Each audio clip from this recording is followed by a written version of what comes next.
I didn't expect to be recording this review as on today, and I am so disappointed and surprised at the same time. Alright? I just beat I Am Alive, the Xbox Live Arcade downloadable game, and soon to be PS3 downloadable game as well. And for those of you who don't know the history of I Am Alive has been in the industry for... It's like one of the most infamous unfinished projects there is up until, it's released. In 2006, it was announced by Ubisoft that they were going to make a survival game, and it was going to be called I Am Alive, and no one kind of really knew about it. They said it was going to be a little bit of a unique little twist for survival games. And in 2008, E3 2008 to be exact, they released a trailer. It was a pre-rendered trailer. I'll leave the trailer in the description so you guys can see it, but it was a pre-rendered trailer introducing this character called Adam, and basically he was on his way for work, sets his coffee down to answer the phone, and all of a sudden this huge earthquake erupts and basically destroys all the buildings and stuff in the street of Chicago. Alright? That was I Am Alive. And then it fast forwarded to the character who was basically, trying to survive. He's being chased by some people, and he basically throws down water, and everyone basically scurries to go ahead and get it, and they fall into an abyss or whatever. It's just like ice on the ground, and it breaks. So that was at the time, that was like one of the most exciting things ever. I was super excited for the game. I couldn't wait for it to come out. From E3 2008 for 3 years, alright, 3 years, we haven't heard anything about the game. No one even mentioned it. Everyone thought this game was cancelled. It was absolutely nothing about the game whatsoever. And then all of a sudden at E3 2011, hey guys, remember that game I Am Alive back in 2008? That trailer? Yeah, it's going to be coming out as an arcadeable release next year. And everyone's standing here like, whoa, WTF, what's going on? So, I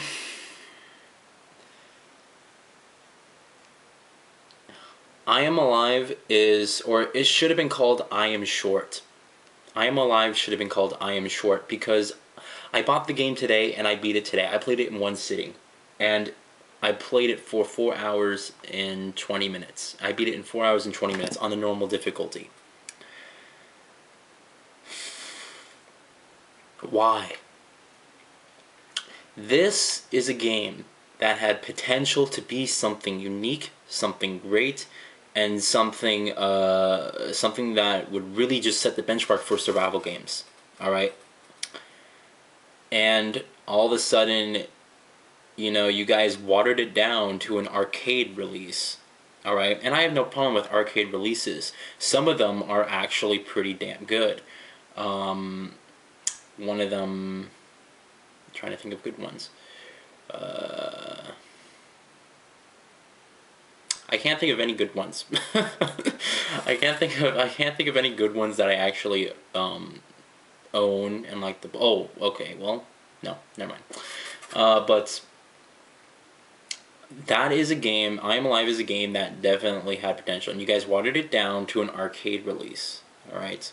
I don't care how I get the game digitally or, physically. I prefer a physical retail copy of whatever I pay for. That's just me. I like to have something I can feel and touch, something that actually is physically, I can physically interact with.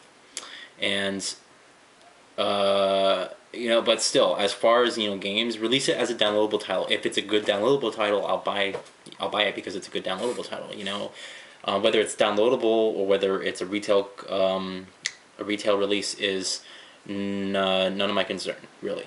If it's a good game, it's a good game, right? So, I'm just taken aback, really. I think I was really getting into the game too. I was enjoying the game for its story, and then it just kind of ends. It just ends.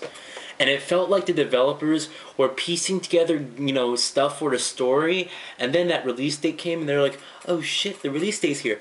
And then they kind of just pushed everything they wanted into like this cramped mess and just, you know, released it. The ending does nothing to the story. It does nothing. You don't get to find out where where the character Henry is. All right, you don't get to find out where he is located. You don't get to find out. By the way, he is an important character to the story. You don't get to find out what happens to the fate of the character, except for his wife sitting there crying in front of the video camcorder with all the stuff laying there. You're probably thinking, all right, he probably died. All right. But it would have been cool to see how he died. Why don't you see how he died, huh? I wanted to see how he died. That's the character I'm playing for, right? That's the character I'm playing with and as, and that's the character that I'm doing this for, all right? I'm doing everything for this character to progress the story and have the character be developed more. But why don't you you should have seen the fate of your character. It just ends. There's no big finale. There's no, like, this big bunch of boss guys or something, massive that you have to fight. There's nothing like that. It's just kill a couple enemies, ends. It's the same thing. And it's bullshit. Alright, it's complete bullshit. For $15, I felt like that game was worth $5. Honestly, I felt like the game was worth $5. Alright? Still, a 4-hour campaign, you can argue the fact that Call of Duty makes, 4-hour campaigns, but there's no multiplayer for this. And from what I could tell, there really isn't any collectible items. So there's no incentive to replay it again. There's no replay value. So, I don't know. The story is you play as this character who I don't know the name for this character. I don't even think they gave us a name for this character. This is how bad the story's developed. I don't even think they gave us a name for this character. Or this character was so poorly developed that he was just forgotten immediately. All right, but I don't know his name. I don't know his name at all. All I know is the little girl May. This little girl that sticks with you throughout, some parts of the campaign that you just find and you're just helping out. There's this guy named Henry who's like in charge of, well, not really in charge, but he kind of helps out the girl's family or the girl's mother. And yeah, pretty much that's it. He's in a wheelchair, so he can't really do anything. And by the way, he's actually voice acted by the same guy who did Adam Jensen. So that guy is getting around, but in shitty games. So you gotta start somewhere, right? Actually, the only good game he did, or the only good game that he did that actually has him is Deus Ex, But he actually did voices for Tom Clancy's Rainbow Patriots or Rainbow Six Patriots or whatever it was called. He did one of the voices in that gameplay clip, or that pre-gameplay clip. But anyway, that's off topic. But yeah, he's in there. Then you got this girl. I think her name's Lucy or something weird. The daughter. The mother of the girl May. And yeah, this guy's searching for his family. All right, and he's searching for his family after. Supposedly, I think he walked back. He had like a severe injury, and he recovered for a year. And he actually walked from wherever he was. He actually walked back to wherever the city is. I believe the city's called something weird. All right, it's not even Chicago. Like, you could have at least made it Chicago, because of the trailer. But no, you just have some fictional city. But he actually walks or something like that, or at least he says that he walks from like wherever he was all the way back to his city just to find the fate of his family. And what went on is that there's a huge earthquake that they call the event, all right? And this event destroyed everything and left a huge dust cloud that just stays in one spot and doesn't rise to the air at all. It just stays in one spot. And yeah, all right.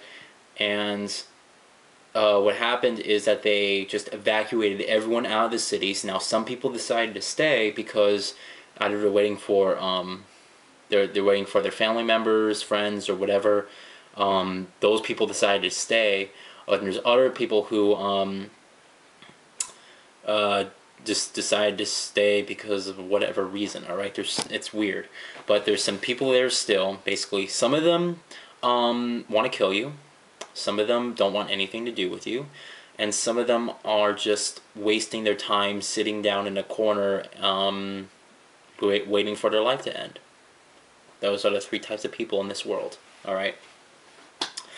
The game's graphics are ugly, and I'm not blaming. I don't. It's not even the arcade, the Xbox Live Arcade. The fact that it was made on the arcade rather than an actual retail copy, because the graphics of Alan Wake prove that. Alan Wake's American Nightmare was a really good game, a really good looking game.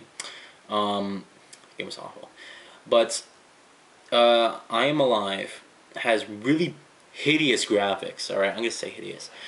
It's very gray, and and of course, like you're going around the city and there's a huge dust cloud, like I mentioned. So they use the film grain effects, and film grains, when you can see, it kind of looks like a static kind of style. It's like you're watching a movie, right? And you can kind of see the little static moving things around it. It's just some special graphical effect that some people like to use for their games. I think it's awful, but they used the film grain effect and like multiplied it up to like 15. So it's just like it's a huge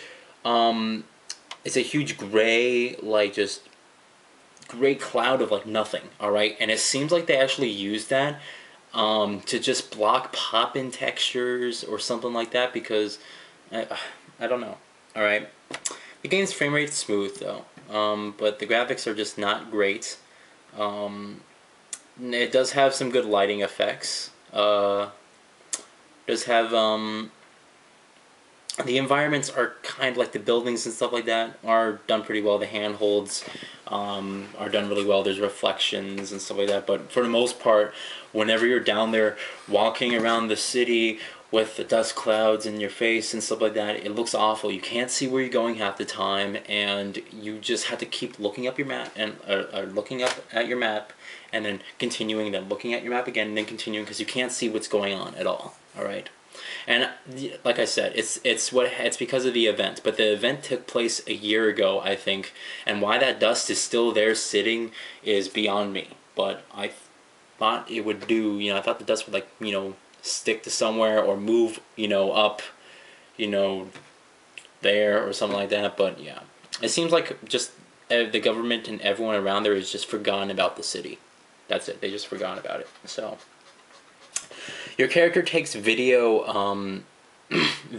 cams of himself and what he's doing in the environment, and he's basically explaining, "Hey, I'm searching for you, and yeah, I did this today, and I did that today." It's like I Am Legend, where Will Smith is doing his daily podcast thing, but where he's day 1001. It's the same day as it was yesterday and the day before. It's stuff like that. And he's leaving. It's obviously a message for his family if they find a camcorder, but it's like none of that's worth it in the end, because they just completely forgot about it. I mean, I just don't get it. It's like you're climbing, right? You're climbing, and you're getting up to the building, right? The top of the building, and you're climbing some more, and you're just making that last push, and then you suddenly realize it's just easier to let go, and then you let go. So it's kind of like what they did to this game. They could have developed the story more, but they just got lazy and they just said, okay, let's let go of the cliff. There's the ending. And they expect you to replay it again. I mean, the game's fun, but I mean, the gameplay isn't the thing that was really keeping me hooked. I wanted to see where the story was going. I'm playing for the story. I'm not playing to have a good time. I'm playing for the story. I'm more of a story person when it comes to games, but oh my god. That's $15 just gone. I spent $15 for 4 hours of my life, which I don't know. What are you gonna do? That's it. I Am Alive. Don't buy the game. You know, just don't buy it. I actually thought it was gonna be good, but whatever. The ending was awful, and it's kind of hilarious too, because you're like, really, that's it? And then at the credits they put, we like to thank our families for their never-ending patience, right? And it's like, honestly, patience for what? You probably worked half time, you know, probably 3 times a week, and I don't get it. 4 hours? How could that really take you? All that hard work and patience. A 4-hour game? Really? How could that really be such a strain on yourself and your family in terms of time? Unless you guys were like seriously going to work at like 12 or something like that for whatever reason. But it's like, how can a 4-hour campaign, alright, that is super short, alright? And it's actually, sadly, it's the standard these days. It's the standard. Let's make a short 4 to 6 hour campaign. Throw some multiplayer in there, and people will buy our game. That's the standard concept, and it sucks. It's disappointing, because I'm more of a campaign person, and I'm the one who's suffering here. More developers put time into multiplayer because that's the replay value, and that makes sense. But as a person who plays games for their story specifically and thinks of multiplayer as a fun thing to do afterwards, you know, I'm often left disappointed. So that's it. That's the campaign. That's my review of the campaign. Short, insulting. The ending's insulting, and I want my refund, but unfortunately Microsoft says you can't do a refund on Xbox Live points. So that's it. Awful.